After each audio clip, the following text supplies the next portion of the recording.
Your mindset is the nucleus to everything you do. It's your nerve center of consciousness and controls all aspects of your life. And if it's off kilter in any form or fashion, then your sense of stability may take a major hit. Justen Arnold is on a mission to ensure that he helps people maximize their opportunity to have a pep in their step and a twinkle in their eye.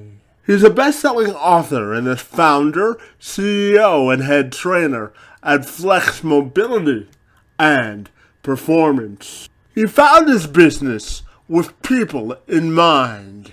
He runs on the triumphs and successes he sees in his clients.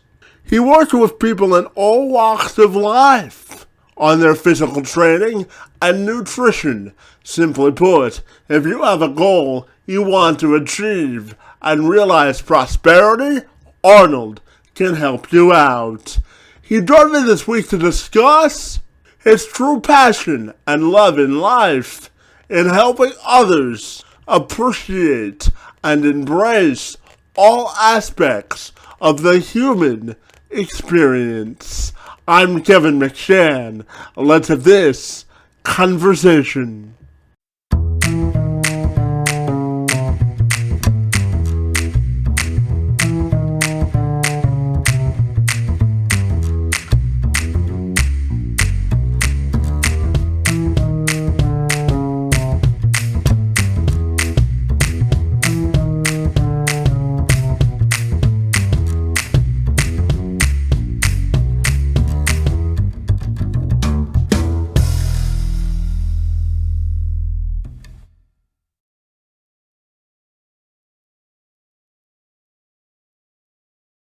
So, Justin, if you're ready, I'll take a moment and I'll welcome you to the program. And I'm excited to learn all about your personal health and fitness journey and how you help people achieve their goals. Great to see you this afternoon, and thanks so very much for being here, Bonnie.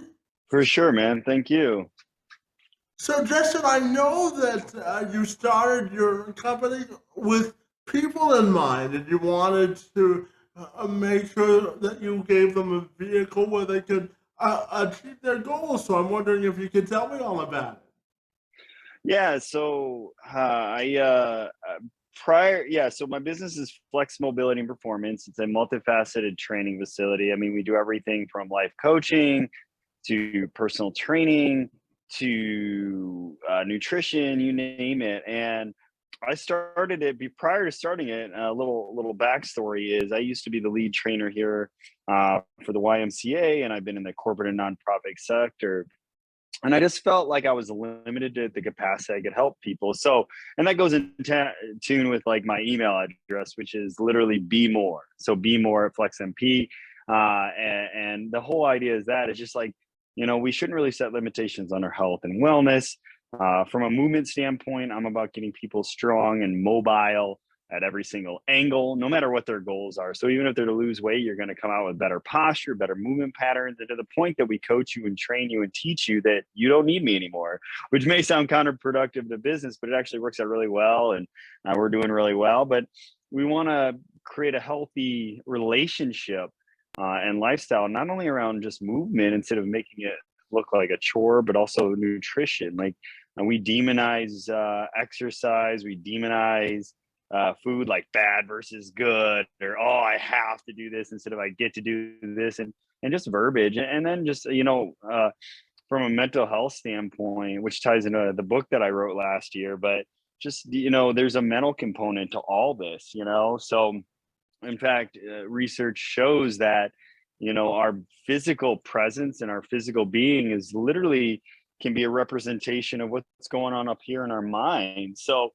that's why we have to get it from a holistic whole approach when it comes to health and wellness and the people that we work with, instead of just saying let's work out, because there's so much more to it. But with this, it becomes very efficient, and it gets to the people where they can know what to do or fall back onto for the rest of their life. And that's what we're trying to create as a lifestyle. And and a healthy one for the rest of their life, so they can prolong it and live not just longer, but really good and longer. If that makes sense. Yeah, it absolutely does. And I know that part of the reason you wanted to start this was a spawn out of your own childhood experiences, buddy. I know that you had some experiences that kind of shaped the way you live your life today based on your childhood. So I'm wondering if you could tell me about them, buddy.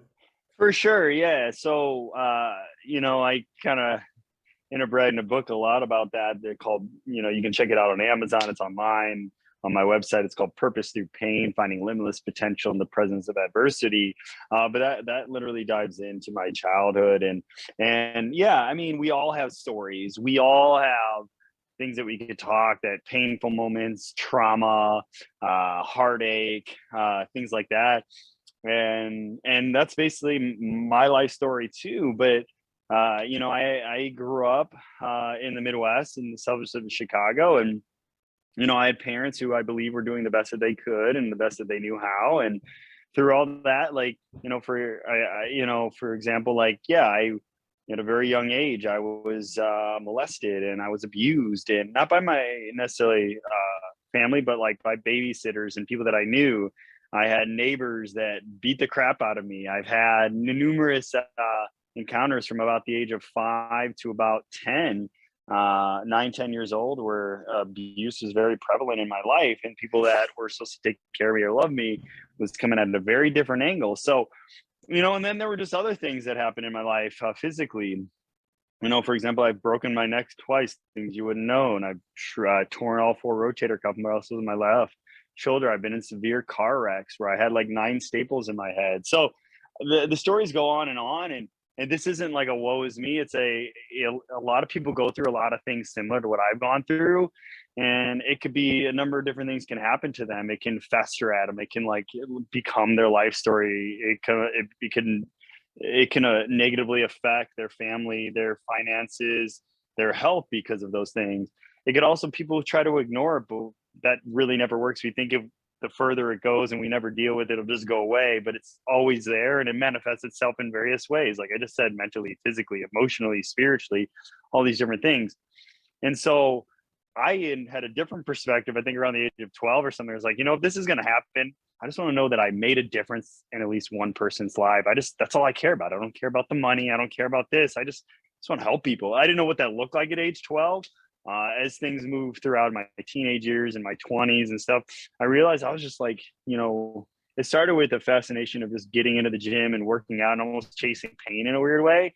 But then I just realized, like, helping and coaching a few people to better health, how rewarding that was, and how it really not just made them stronger or lose weight or whatever their goals, it changed their life. Like I hear stories where like people who came to train with me, how it's improved their relationships at home with their kids because they're able to move and play more, their relationships with their wife or husbands, how it's improved their finances because for example, working with some contractors, how they're able to move better with less pain or no pain, so they're able to take on more work. And so it became such a bigger picture to me to really help people through these things. So yeah, the things that happened to me, I realized I also grew up with a family full of like health issues, lost family members to like strokes and heart attacks. And, I have parents that fit that criteria of obesity, and both my parents had cancer and diabetic and, thyroid issues and all these different things that do have preventative aspects with, movement and proper nutrition. So just again, a plethora of reasons to just look at it like, okay, like God has shown me something to really try and help people. And so these were these motivating factors of sorts for me to just live a life of just finding different ways to help as many people as possible while I'm on this planet. Yeah, absolutely. And Justin, you had mentioned that you had some ties to the YMCA, and it was Mm-hmm. was a part of your life. And part of my background, I actually used to work as the job developer at the Y here in Windsor. So I'm wondering, knowing that and knowing your backstory, what do you think is the key to maximizing your fullest potential, both physically and mentally in order to achieve your goals, buddy? So what do I think is the key? Literally just consistency. Like there's going to be ups, there's going to be downs to everything. There's going to be hurdles, but just never setting limits. And like when things come our way, like I talk about in my book, but never setting limits and just being consistent every day. And what I mean by that, like for example, say you get hurt and you're on this weight loss journey. Instead of like giving up and just throwing your arms, just look at this as a chance to slow down in other aspects and just it's a hurdle and you got to navigate in and around and through. But if you wake up every single morning, whether you're tired, whether you're exhausted, you're going to have good and bad morning and just do the work that it takes to achieve those goals. And again, we're talking about physically, but this applies to everything, personally, professionally. I mean, I'm human too. I'm not like some superhuman. I'm human just like anybody else who has trials and tribulations. But like I wake up with a determination and a why that's bigger than me. I'm not just doing things for others and myself. I look at my kids every day. I look at my wife, I just stay consistent with things to make myself better and those around me. And it could be just like 1% at a time. So people will have really high achieving goals. And I think that's great. Or they set goals that like, maybe like, for example, I want to lose 20 pounds in 2 weeks so I can make it for this vacation. But then what after the vacation? So the thing is, you want these results, you want to stick with it. You got to have daily consistency for the rest of your life. You just got to set a bigger why than just a vacation in 2 weeks or 2 months or whatever. It's got to be something deeper. And we work with people on that. So I would say to fully answer your question is just really just consistency, no matter what your mood or no matter what you feel. And, so set a standard of like, so always set standards and then be disciplined with them and then have consistency. So set a standard, for example, maybe you can't work out 30 minutes or an hour. So don't say, well, I'm not going to work out because I can't work out. Maybe it's just 10 minutes. Hey, my standard is I'm going to at least move for 10 minutes a day, but it'd be awesome. I get 30, maybe I can get 30 in a day.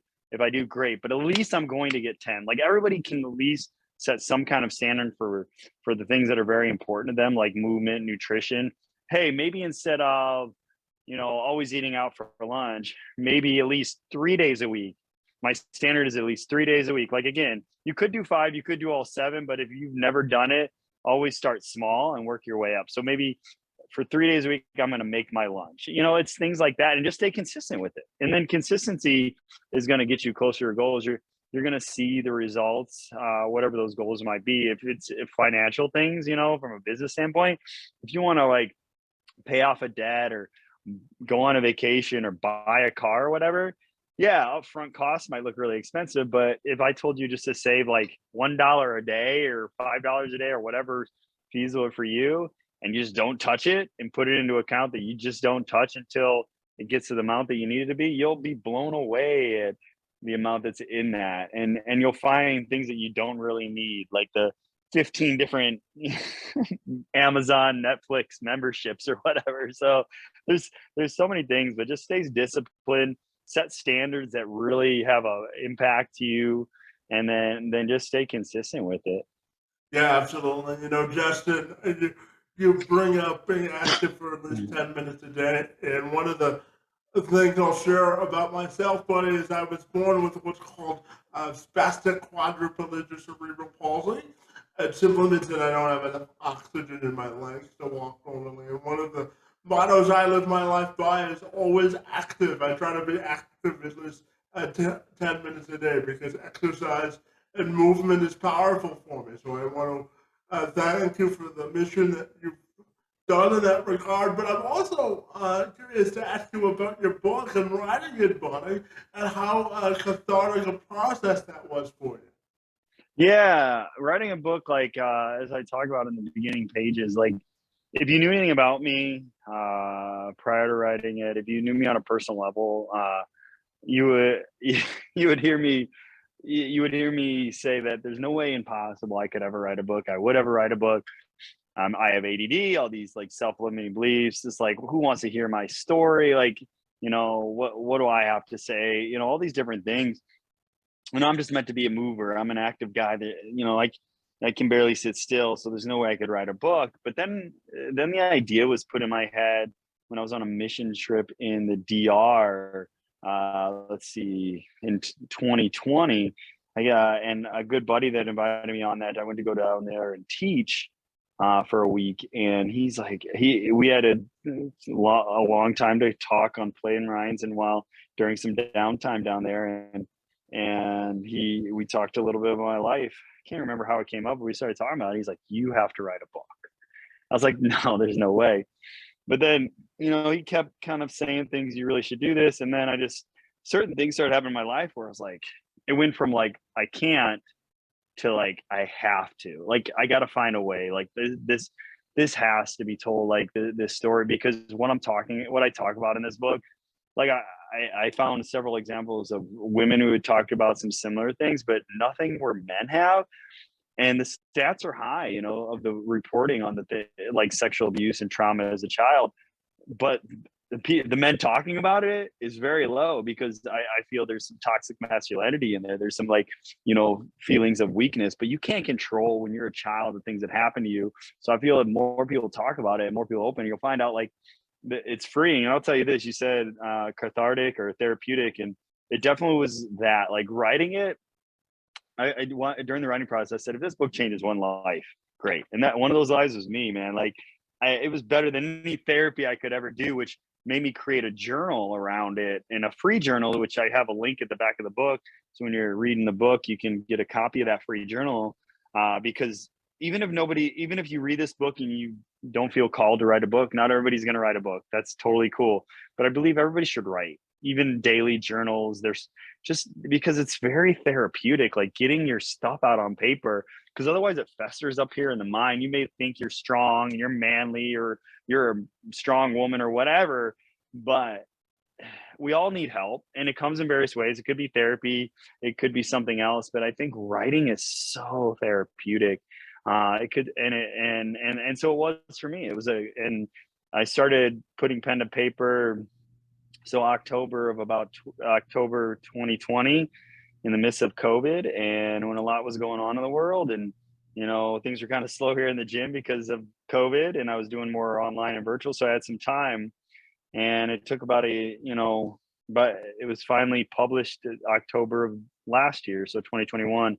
So it took me a little less than a year to write, and then about a year to get it all published and everything else. And I am with a publishing company, and there's some pretty cool things. We're on paperback, we're on like Kindle. We're also about to be on hardcover soon. That should be sometime here soon. And then I'm also set up to become international. So some publishers all over the world can find my book, and if they want to publish it, say in Canada, Japan, England, wherever, they can. So it's kind of cool, and I'm already hearing some great reviews and how it's helping people's lives, and totally unexpected people, and some surprises, and the way it's helped already a lot of people, which was the whole reason for writing it. It wasn't about making a dime on it. It was just another avenue to help people through this health and wellness, mentally, physically, emotionally, spiritually, whatever it might be, process. So yeah. Oh, well, that's fantastic, and congratulations on the success of the book. And I'm also curious to ask you, buddy, about when you look at defining personal happiness and fulfillment. What do you think that looks like? And tell me, what do you think is the first step for people to take control of their own fitness journey? I mean, that's a great question. Like, so you're asking, like, what do I define as like a successful life? Like, Basically, yeah. so yeah, so I think success, you got to kind of define it yourself. You shouldn't let the world define it for you. And what I mean by that, I feel the world defines success as like a title, like a name title, like CEO, or a financial amount, like millionaire, billionaire, whatever. And I don't believe that's success at all. I feel that might be a part of it potentially, but at the end of the day, like I hear people, oh, I'm doing all this, I'm making all this money so I can set a legacy, and I'm like, money isn't really a legacy. Money money is more of an inheritance, like, you know, and I feel legacy is things that stick past generation and generation. And like, I can make a bunch of money, give it to my kids, but if I never put anything like morals or values or instilled any beliefs in them, I don't really set a legacy, because my son could hate me, inherit all this money, and then just blow it in the next generation. So it's not really a legacy, it's just an inheritance. And so I look at it as like success is like setting a true legacy in these things. And what I mean by that, like, you know, it's growing, it's consistent, it's growth from the day you're born until the day you die. And I mean that in mental, physical, emotional, spiritual, financial, all these different things. So for me, so success looks like, you know, I'm growing in my relationship with my wife. I'm growing and spending time, quality time for me daily. And I would challenge men to do it daily and not use the excuse, I'm working so hard and doing this for them. If not daily, at least multiple times during the week. Like, set a standard. So I'm growing and spending quality present time with my children. So with my wife and children. So the family aspect. And the financials, yes, a good financial portfolio, or call what you will. And it doesn't necessarily have to be a certain amount. You know, you got to decide what your needs and wants are. But I look at, it doesn't have to be traveling the world and owning the yacht. It could be that you're making enough where, like, for example, I just was able to go to Mexico. Was it expensive? Not really, but it was a great quality trip. For a lot of this year, we're going camping in the Adirondacks, which are mountains over here in Western New York. You know, so again, it's just time. That's what I realize. People want your time. You know, the people that love you. So from a financial standpoint, that you're comfortable, you're able to pay your bills, you don't have a ton of debt, and you're not sitting here worried about your financials. So that's going to look a little bit different. For some people, it might be $50,000 a year, it might be 80,000, might be 200,000. That's something that's something you have to decide. But one thing I learned a long time ago, being financially set and being wealthy or successful in finances isn't about how much you're making, it's about how much you're not spending. So I always decide needs versus wants. And then from a health standpoint, I think if success is being able to be as healthy as possible, meaning you're very mobile, instead of sitting like, well, I'm 40, which is, I'm 40 by the way, and I'm old now and I can't do this, that, and the other. I look at it every year as another year to be more amazing, more mobile, more stronger, or more able to have more energy. And we look at age as like these things decline. And I think I think there's some truth, but I think there's a lot to like our mindset. Like, I in the best shape of my life. I'm in better shape now than when I was like 18, 19, or 20. So I feel pretty successful. I'm able to play with my kids. I'm able to last all day. I don't have energy for this podcast today after everything I've already done. I've been up since about 4:45 this morning. So, and it's about 1 o'clock now, you know, and then I'm a spiritual guy. Like, you know, you can have different beliefs in religion or whatever, but I think believing in something bigger than yourself, a higher power, or whatever that looks like, is very important, because we can't do this life alone. And as you probably know, it's hard to rely on people sometimes. And I think growing spiritually in some form, whether it be with your God or whatever it looks like, is very important. Spending time daily on that, even in meditation and health and things like that. And so those things are very important. So the financial, the family, the fitness, and the faith aspect of that. Again, just belief in something bigger than yourself. And if you're working on these things and you're growing in these, that looks like success to me, because people might put a number on it, but if your health is broken and your family is broken and your belief system is broken, then you're not really successful to me. You're just like working your ass off, making a lot of money, but like, to me, that's pointless. But also at the other end, like, if you're not really trying to make an impact on this world, like through a business or what you work through, and yeah, maybe you're spending a lot of time with your family and your health, but you're not really doing anything here, and your finances are jacked. So I hate to use the word balance because it's going to look different for everybody, but yeah, it's essentially some form of like continual growth in these areas and having some version of a balanced life. And there's going to be like a teeter-totter effect in it, but it's just always having that self-awareness to continually move the needle forward in these various aspects, and not neglecting them of any sorts, to a point where, you know, it looks like, you know, for example, divorces or family breakups happen overnight, but no, it's a continual like ignoring or neglecting. Or for example, we're stressed out at work, we take it home to us, and then we blame the wife or kids for it. So we go back to work to ignore the home life, and then that just continually separates apart. And then one thing you know, you're divorced, and yeah, you have this job, but what's the point of making all the money if you're not making it for the reason that you said you were, and then these things are falling apart. So that's kind of what I look for success, and that's those things I try to work on. And again, I talk about this in my book, like how this self-awareness is because I didn't have these life experiences. I didn't really go on vacations. I had two parents that thought they were doing the right thing by working a lot, but I never really built a relationship with them. So those things are very important to me. And this is what I talk about, like purpose through pain. Like look at the things that suck or bad in your life. There might be some purpose in it. Just take some time to meditate on it, marinate on it, and see how you can find value in it or growth in it. So I'll leave with this. Like one thing I tell my kids, especially in the sports arena, and even with life, like life has its great moments, it has its challenging moments. And I look at it as like, yeah, there's days where you're going to win and there's days you're going to learn. So it's like, I say, like, especially they lose a game, you're either winning or you're learning. So don't be so, I mean, you can get upset and be emotional, but kind of when you lose in life or in a game or whatever it looks like, just take a look at it and be like, hey, how can I grow and learn from this?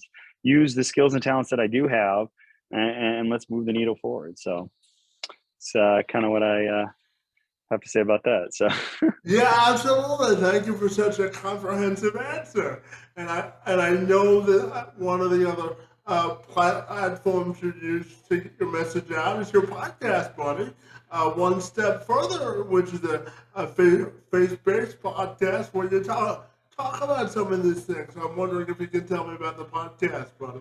yeah, so my podcast One Step Further was just, again, like I came up with that idea a couple of years ago, and I only put out about one episode a month. And the reason being like that is just, finding unique people to be on there like yourself, and just doing the podcast, and again, talking to people, or even being on their solo sometimes, and just another avenue to help people. So it's like the title of it is One Step Further, because it's like I want to talk, and I want to talk to people, and I want to provide tools that help people personally, professionally, spiritually, emotionally, whatever it might be, to move their life a step further. And again, just another avenue there. And we've got we've had some really awesome guests on there. We've had some great reviews on there, and we're on like 7 or 8 different platforms. Also have a YouTube channel that we upload the episodes on, and so it could be a little bit of everything, but like lately I've been talking to a lot of like entrepreneurs, but I've also talked to this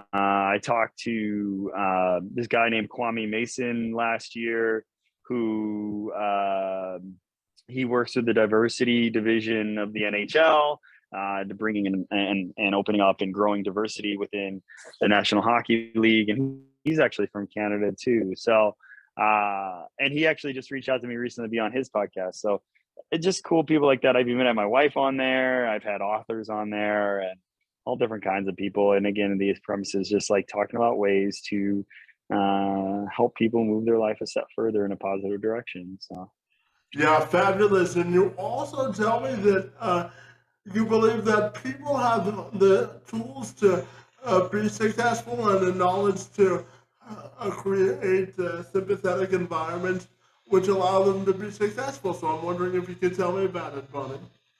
yeah, I mean, we want to provide an educational environment here at our gym, and like I said earlier, it can't just be about putting people through a workout or just giving them some like copy and paste nutrition plan. We want to give them the tools, and like we believe everybody can be successful.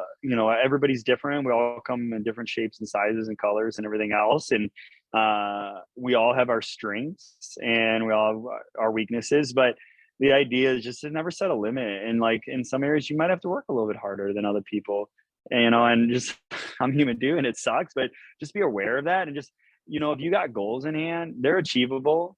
I would just throw the words, be patient, and just know that if you're doing the right things on a daily basis, the majority of the time trying to do better in whatever your goals might be, then you're doing the right thing. And we want to be here to help you in whatever that looks like. So another thing I'll say to like clients that come in here, we're going to give you what you want, but we're also going to give you what you need. So, and what I mean by that is like that people come in with what they want to do or what their wants are. Like, I want to lose weight and da da da, or my knee hurts. We work with a lot of people with physical pain in here, like post physical therapy. We get a lot of referrals from that, uh, but we also like they put restrictions on what they can and cannot do. We don't do that. We kind of like, so we end up having some incredible things. We don't like say, oh, well, I got knee, which means you can't do squats, lunges, and deadlifts. In fact, we do a lot of that with these people, pain free, and we find people improving.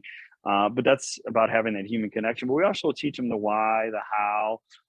We have a very sympathetic environment here, an empathetic environment as well. So we meet people where they're at, but we get them going further than they could have ever imagined, doing incredible things. For example, I have a guy that's close to 80 who had knee surgery and has been overweight and had a lot of physical complications, but the guy's doing like things you could never imagine, like stuff you see on Instagram. It didn't happen overnight. I mean, he's been training like, like 7, 8 years. It's taken time, but he's on this continual life journey to daily improve himself. And then we worked on that and we given him all the tools. So even when I was gone last week, he knew what he needed to do. And again, we're just going to provide those for people. So creating, again, just this relationship based human connection that isn't some copy and paste run of the mill program or environment is what is helping a lot of people get to where they want to be and more in life. So, yeah. Yeah, absolutely. And Justin, I'm curious to ask you about raising kids in Mhm. the age of a pandemic, and also being a present husband. What sort of challenges has the last couple of years uh, brought for you, and how do you think you've persevered through those to be a present father and husband?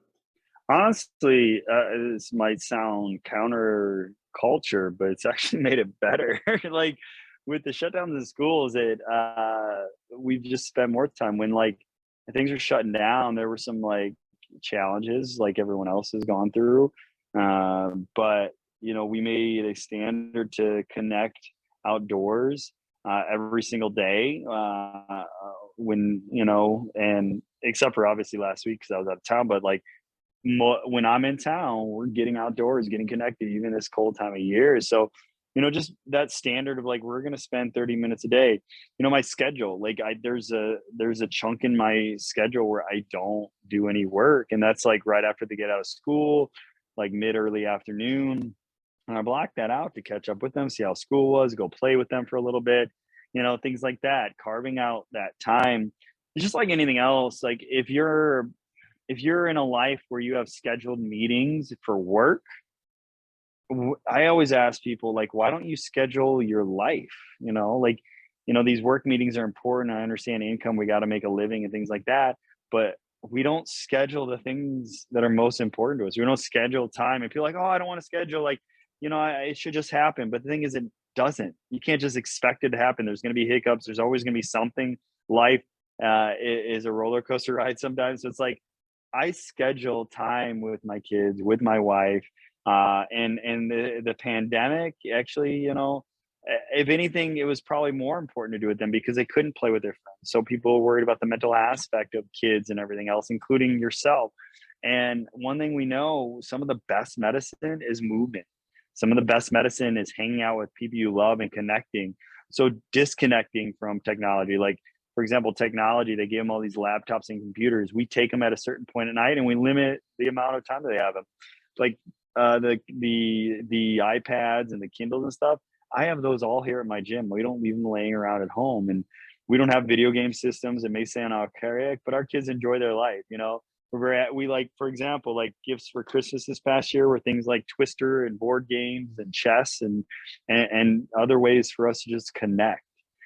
So that's this past year, like again, I think it only got better. And I looked at it as like, okay, just like I talked about earlier, this is the walls or this is the obstacle that's being put in front of it. I didn't look at it as like, well, this is it, let's just complain. No, I figured out how can we navigate in, around, and through. Let's find solutions, let's adapt to this, and let's find ways to improve our relationships with our kids, with our wife and stuff. But I think also with that, it's like, you need some me time too. It's not selfish. One thing I've seen people that they don't do is schedule enough downtime.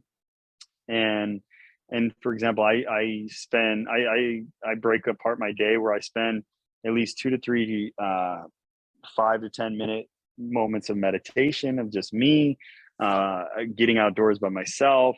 I know a lot of people that don't like, they're so busy doing things for their family, and others that they don't work out, they don't try to carve out time for nutrition. I'm very busy myself, so if anything, like scheduling that time. So like, for example, Sundays has become food prep day where I cook all the food for the family, and I think communication is huge. So me and my wife really divvy up the duties of our household. We both work, but we both kind of break things apart so things get done, but we all can also spend time together. So it's not just like one person taking on the load. So I know I gave a little extra there, but I just wanted to share, like, the last couple of years have actually been pretty great, given the circumstances, and it's made us spend more time together. And we spend a lot of time in nature and in the woods and hiking, and which for people that don't get out in nature, man, that's therapy in itself.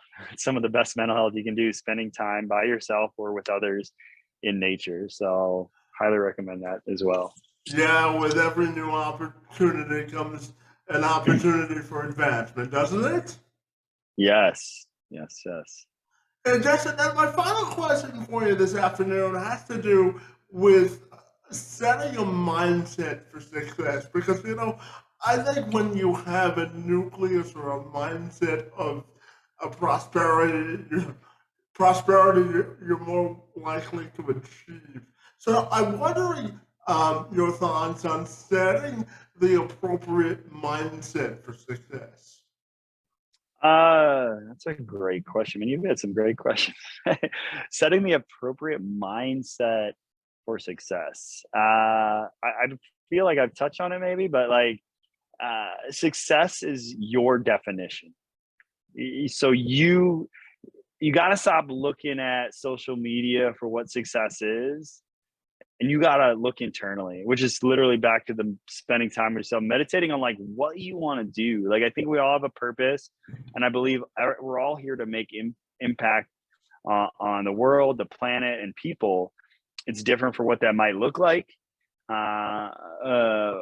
but you need to measure. You need to like know what success looks for yourself, and you need to know how to measure that success.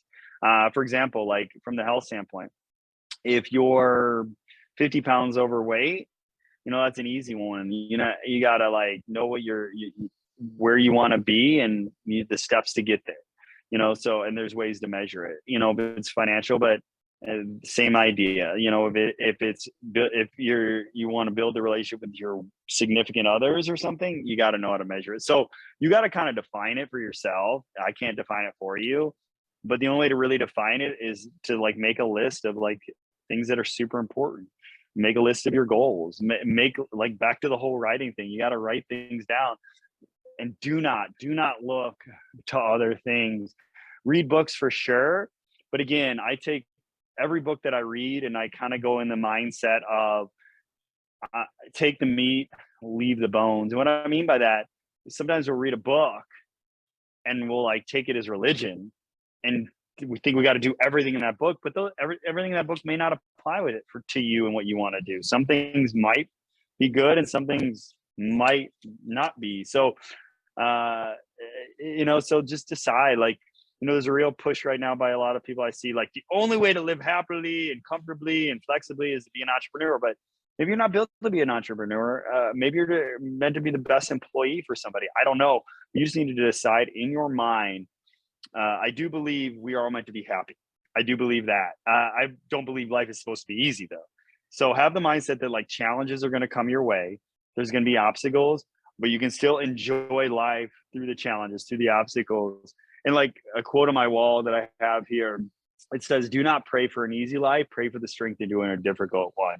I think that's the mindset. Just know that like life isn't meant to be easy, and it's a hard pill to swallow, but it doesn't mean it can't be enjoyed. And it doesn't mean it can't be successful. But again, you've talked about this, you have to define it and you have to decide what success looks like. And if you need help in any of these areas, like I totally would love to help. And again, I provide a lot of tools that have helped me through a lot of the painful moments in my life in my book. So yeah. Yeah, absolutely. And Justin, tell me, if people want to get connected with you and start a conversation, what's the best way they can do that, buddy? That's great. I mean, I'm on Instagram, I'm on Facebook, I'm on LinkedIn. I have I have two websites. One is FlexxMP.com with two X's. So that's FlexxMP.com. Another one is JustenArnold.com, which is JUSTEN, not IN, JUSTENARNOLD.com. And that has all the links to my social media too, or you can just kind of Google. I also have a YouTube channel, same idea, flexibility and performance, podcast as you talked about. And if all else fails, I already said my email, but I'll give you one more time. You can do BEMORE, that's BEMORE, at either FlexxMP.com or BEMORE@JustenArnold.com. So there's tons right there for you. I'm out there if you just Google me. So yeah, of course. Yeah, I did that this morning, buddy, in preparation for this, and I have to tell you, your website has a lot of interesting and helpful information on it. So we'll give people to visit it for you. How about that? Oh, awesome, man. I appreciate it. Well, thanks for your time today. This has been fun. So, well, yeah, Justin, I want to thank you for being here to share a bit about your health and wellness journey and how you help people achieve your goals. Your time, energy, and efforts on my behalf are most appreciated, buddy. Cool. Thanks, Kevin. I appreciate it, man.